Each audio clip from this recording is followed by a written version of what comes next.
Okay, here we are, Matthew Russell Lee, Inner City Press, here at the Southern District of New York Courthouse today, Tuesday, November 8th, 2022. Yes, it's Election Day, but the U.S. versus Nikola trial continues on the third floor of the building behind me, 40 Foley. It's Nikola, formerly of Iconics, charged with securities fraud, retrial, and today should be the cross-examination of Seth Horowitz, and we're going to be covering that in some detail. Now, it is Election Day, and both U.S. attorneys for the SDNY and EDNY in Brooklyn, Queens, Long Island have said that their doors are open for election complaints.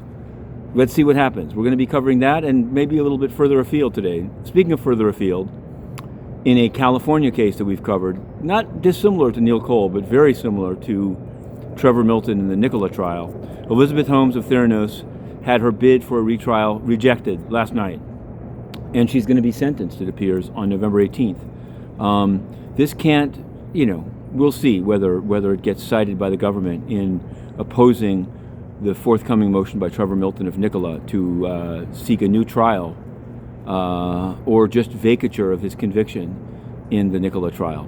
We'll see how that one works. They're saying they're going to base it off juror interviews. We've conducted those juror interviews, and so I'm quite curious to see how it works. Yesterday we covered the sentencing. This is lower profile, but to me, I'm just going to say it as it was. A man named Rakim Brown, who's had a trial, a lot of motions back and forth. He pled guilty. He was up for sentencing, 10 years minimum, with plus 63 to 78 months. He got 10 years plus 30. He coordinated the shooting and beating of the girlfriend of a man who shot his brother, who was in court in a wheelchair. You can read it on Inner City Press. Now that is real. What's fake is the United Nations. The United Nations, whose Secretary General jetted off, bloviating and spewing fumes to Sharm el-Sheikh, soon to go to Bali and then Morocco.